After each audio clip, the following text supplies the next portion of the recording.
Ya, pemirsa, banyak warga Lombok yang harus tetap bekerja di tengah kondisi pasca gempa atau bahkan ketika mereka tinggal di pengungsian. Di satu sisi mereka menjadi korban gempa, namun di sisi lain mereka juga harus mencari nafkah bagi keluarganya. Kita akan bergabung dengan rekan Kartika Oktaviana yang saat ini sudah berada di Lombok, Nusa Tenggara Barat. Vina, bagaimana aktivitas warga setempat pasca gempa di Lombok?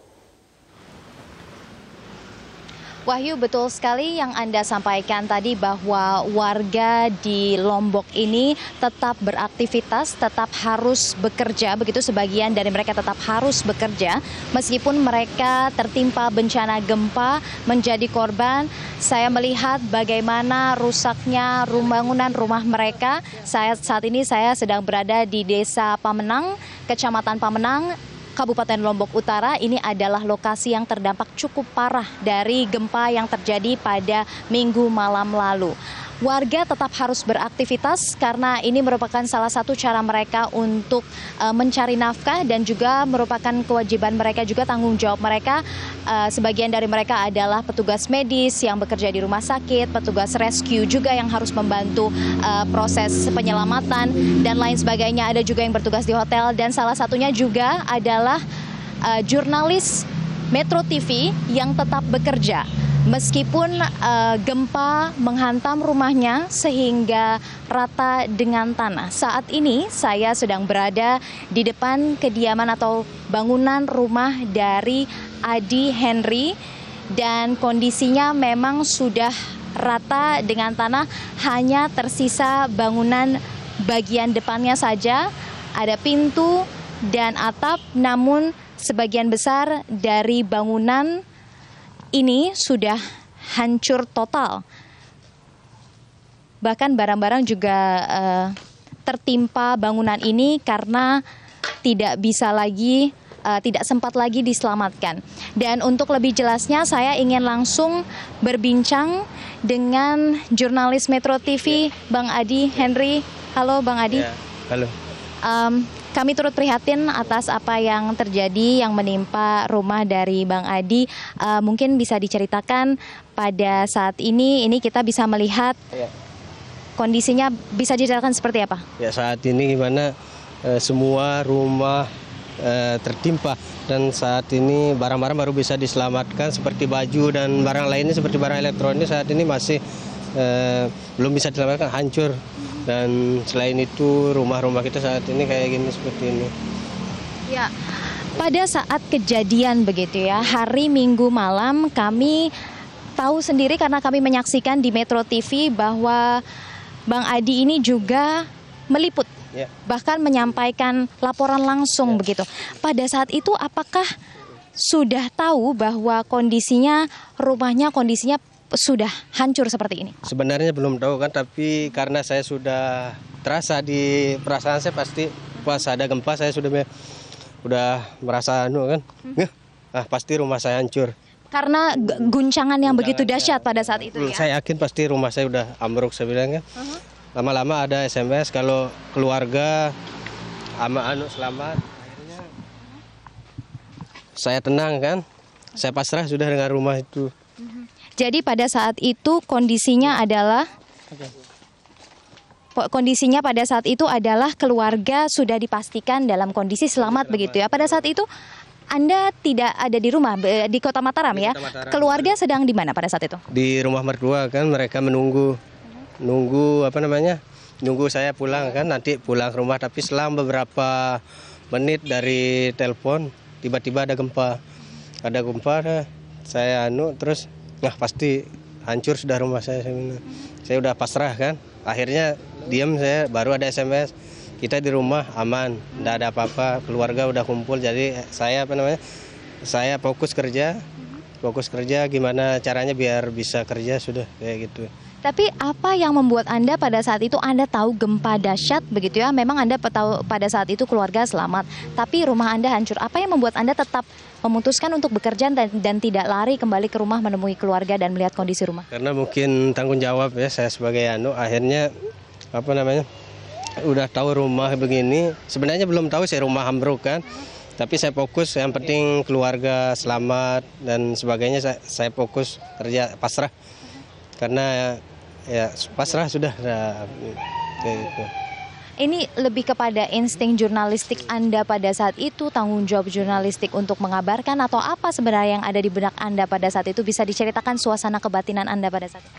Ya, saya merasa sebagai jurnalis, karena adanya kejadian, mungkin itu adalah panggilan buat saya untuk mengabarkan Wianda supaya masyarakat tahu gimana kejadian di sini.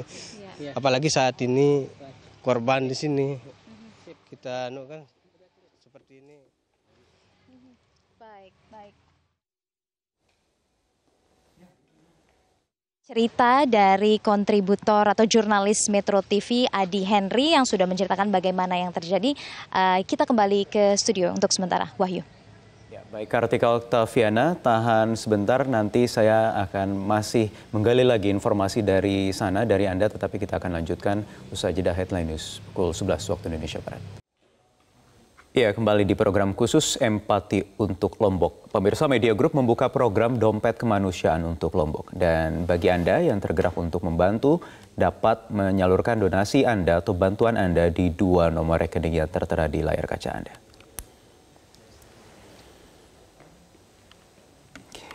Ya, pemirsa, dan hingga pukul 9 waktu Indonesia Barat tadi, donasi yang sudah terkumpul untuk korban gempa Lombok melalui Yayasan Media Group sudah mencapai 1.719.954.000 rupiah. Kami masih terus menantikan uluran tangan Anda untuk berpartisipasi dalam donasi tersebut.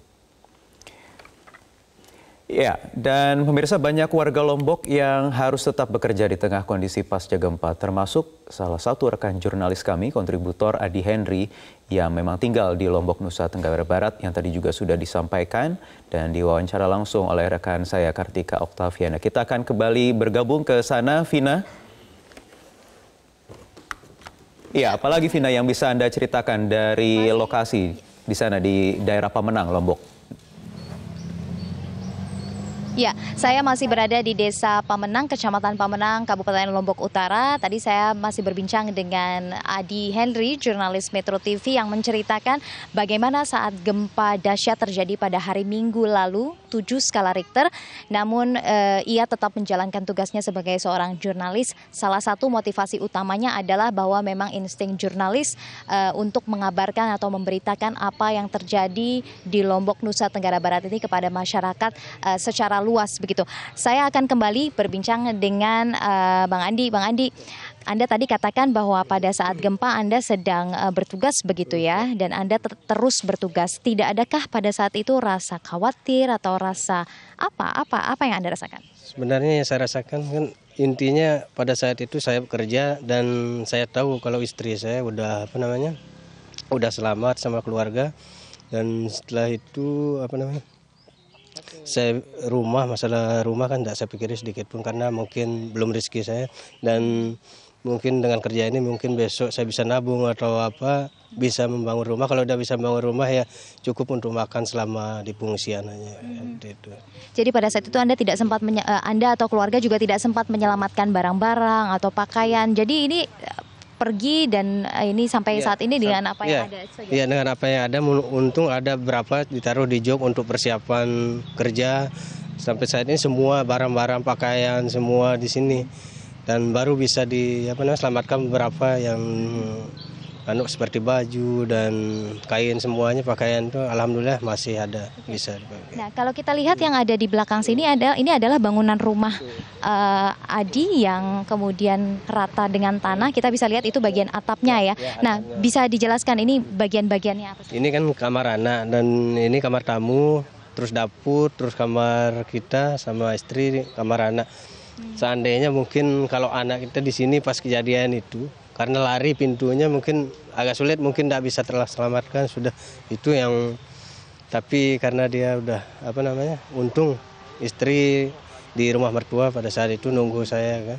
Jadi istri dan anak sedang berada di rumah orang tua, mertua begitu ya, sehingga karena jika berada di sini ini sulit sekali untuk keluar. Ya, karena dia di rumah mertua, di sana juga hancur kan di rumah mertua, tapi bisa lari kan di situ karena